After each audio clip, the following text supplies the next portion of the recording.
Sénégal, bonjour. Rare final et Tchoki fait. Ou Khouloyamba. Eh bien, Khouloyamba, tout simplement. En tout cas, tribune quotidienne de renseigner. Climat, eh bien, climat au sommet de l'État entre le président et le premier ministre, devenu délétère. Dualité entre guillemets, eh bien, dualité. Diomaye Sonko. La grande comédie. Grande comédie, diable. Bon, une mise en scène qui a détourné les attentions des Sénégalais sur les préoccupations aussi. Sonko, eh bien, Sonko s'éloigne des priorités des Sénégalais. Bon, tribune quotidienne, sans contour ni détour, d'expliquer également la plus grande déception et sans contexte, le slogan Sonko n'est plus Diomaye. Ainsi, Walf quotidien pour sa part de renseigner que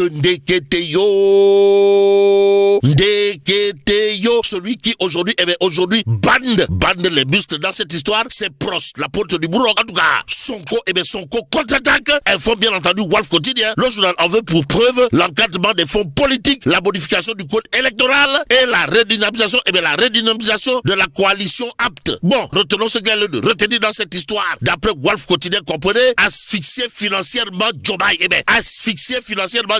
Voilà la manœuvre de Prost, la porte du bureau, comprenez, Ousmane Sonko. Et là, le journal Les Échos de révéler gestion transparente des deniers publics. Un député de Pastef des Patriotes s'interroge sur les caisses noires. Anatei, sommes-nous tentés de nous demander, bon, Elhadj Ousmane Fall veut voir clair sur les fonds alloués à la présidence et à l'Assemblée nationale. Note bien entendu les échos favorables ou pas. Qu'à cela ne tienne, l'interrogation de l'honorable député Elhadj Ousmane Fall dans les échos ne souffre aucun doute à savoir quel est le montant exact des fonds spéciaux qui leur ont été alloués au titre des 2 derniers exercices budgétaires. En tout cas, le journal Les Échos de retenir et faire retenir qu'un député de Pastef des Patriotes s'interroge sur les caisses noires à Naatei. Voilà probablement l'interrogation qui s'est posée. Et là, le journal Les Échos de parler de toute autre chose. De quoi s'agit-il? De diffamation. Et diffamation par voie électronique et contrat de Abdoulaye Sylla porte plainte contre Fadilou Keïta.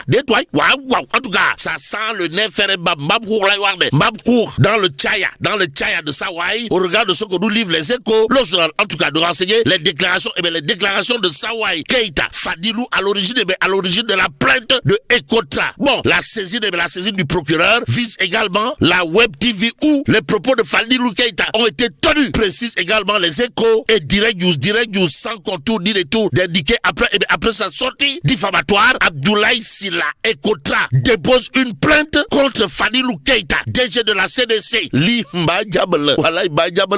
En tout cas, Abdoulaye Sylla, patron d'Ecotra, refuse catégoriquement d'être le dindon de la valse dans une affaire qui ne le concerne pas. Alors là, pas du tout.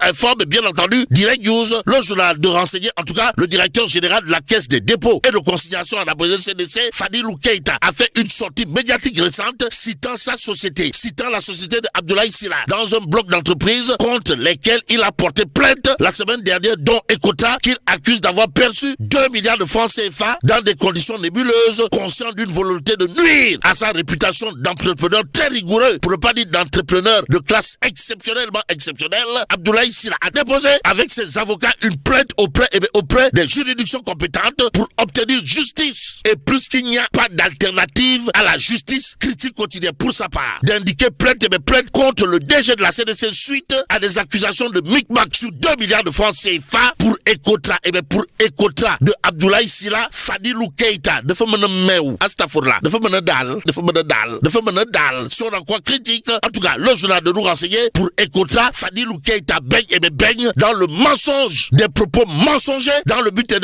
de salir Ecotra. Voilà ce que retient et fait retenir. Critique à propos justement de la réaction au vitriol de Abdoulaye Sylla Ecotra contre Fadilou Keïta. En tout cas, Fadilou Keïta qui apparemment devra recevoir un contingent de Moutou dans son tchaya, envoyé bien entendu par Abdoulaye Sylla Ecotra au regard de ce que nous livre critique. Et Li quotidien dédié diffamation par voie électronique. Abdoulaye Sylla porte plainte contre Fadilou Keïta. Fadilou Keïta a affirmé que la société Ecotra se serait indûment approprié des terrains de la CDC.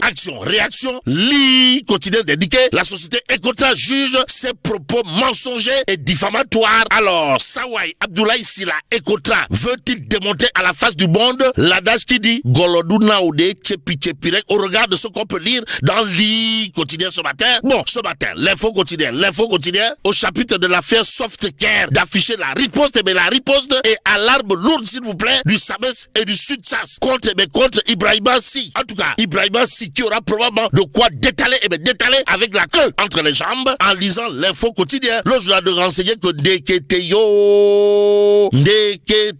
les syndicats menacent de déclencher une grève nationale.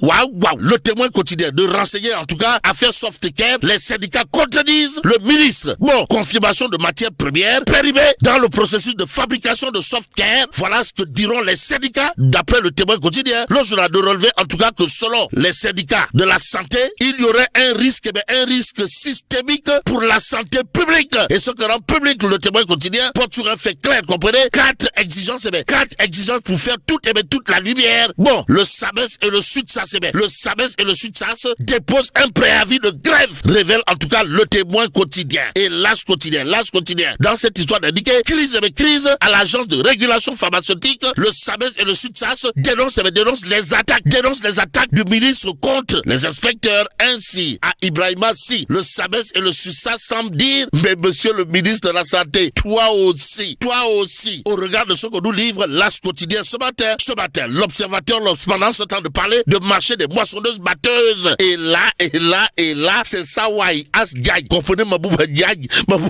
l'ami des paysans qui est au banc des accusés. En tout cas, 12 milliards de francs CFA au cœur de la tempête. Voilà ce que renseigne l'observateur l'Obs à propos de marché de moissonneuses batteuses. Ainsi, plongé au cœur d'un marché initial de 85 milliards de francs CFA, examiné et approuvé par l'ARCOP, la DCMP et le ministère des Finances, la proposition de réduction illégale des prix de plus de 50% rejetée par Interbank 2012 SA, conformément au code des marchés publics. Renseigne toujours l'observateur l'Obs, le journal de relever, bien entendu, les graves accusations de surfacturation du ministre Mabouba Diagne. Encore Mabouba Diagne. Mabouba Diagne. Oh, Mabouba Diagne. Mabouba Diagne. Mabouba Diagne. Mabouba Diagne. Voilà ce qu'il a l'air de dire. En tout cas, les graves accusations de surfacturation du ministre Mabouba Diagne, le démenti formel et les révélations de la société titulaire du marché, à lire bien entendu l'observateur. Ce matin, enquête quotidienne de parler de Sonacos. Pourquoi faire? Pour titrer un record, un record peut en cacher un autre. Waouh. Bon, alors que le DG de la Sonacos SA se réjouit d'une collecte record, des sources annoncent des déficits records. L'entreprise mise sur l'externalisation pour la gestion des stocks, informe enquête avant de chercher à savoir, histoire de faire savoir, mais qui pour acheter les 800 000 tonnes. Et pendant ce temps, les députés de l'opposition tonnent sur le ministre de la communication. Astafourla, le ministre de la communication. De quoi s'agit-il, Wai? L'évidence quotidienne d'indiquer nouveau rebondissement dans l'affaire CNRM, le Conseil constitutionnel saisi. Alors, Abdoumbo souligne l'inconstitutionnalité de la dite loi, informe l'évidence quotidienne. Le journal d'ajouter également que le CNEPS dénonce une absence de concertation. Information que nous livre également le point actu ce matin. Le journal lui révélé recours en inconstitutionnalité contre le CNRM. Takoualou et des députés non inscrits attaquent la loi. Et c'est au nom de la loi relative au droit à l'information que le point actu parle de l'Assemblée générale de la coalition Diomaye président. Et là, il convenait de retenir d'après le point actu l'absence intrigante du professeur titulaire de chaire de classe exceptionnelle, Marie-Théo Niane. En attendant, restons avec le point actu qui nous amène au pavillon spécial, histoire d'évoquer la visite émouvante de tonton Jean-Paul Diaz à Maodo Malick Mbaye. En tout cas, tonton Jean-Paul Diaz a d'après le point actu soutenu, malgré mon état de santé, je suis tenu de venir voir un ami, un homme d'honneur, de dignité et de courage. Ou le box, on nous tentait de dire. En tout cas, en 2022, Maodo Malick Mbaye avait réussi le pari courageux de convaincre tonton Jean-Paul Diaz, à faire la paix avec Macky Sall, selon MK, ancien conseiller du président Macky Sall. Ainsi, la présence de tonton Jean-Paul Diaz à Rebeuss pour rendre une visite à Maodo Malick Mbaye, disons tout simplement et tout bonnement, la preuve en catholique convaincu, cette visite est pour tonton Jean-Paul Diaz, un des enseignements de Jésus-Christ, de Yesu Christ. Bon, en laissant ses privilèges au Maroc pour répondre à la justice, Maodo Malick Mbaye, Maodo Malick Mbaye rassure ses amis et sa famille. Voilà ce qu'on peut en tout cas retenir de cette information à lire dans le point actu ce matin. Ce matin, la dépêche quotidienne de révéler en tout cas le DG Alpha Thiam Ibn Khoureichi fixe le cap, en tout cas objectif, faire de l'ADPME une agence performante. Voilà en tout cas ce qu'entend réaliser bien entendu Alpha Thiam, DG de la structure, si on en croit la dépêche quotidienne. Et comme il est dit, bon sang ne saurait mentir, Alpha Thiam Ibn Tonton Khoureichi Thiam est à pied d'œuvre. Ouais, Tatulen Alpha Thiam, ouais. En attendant, terminons avec Dakar Times ce matin. Le journal de révéler le satellite, le satellite Gaindesat n'est plus. Détoile. Waouh. En tout cas, le président Diomaye Faye et le premier ministre Ousmane Sonko sont-ils informés? C'est l'interrogation de Dakar Times qui révèle bien entendu le satellite Gaindesat n'est plus. Et là, mais là, tu dong de. Bon, que Dieu préserve le Sénégal.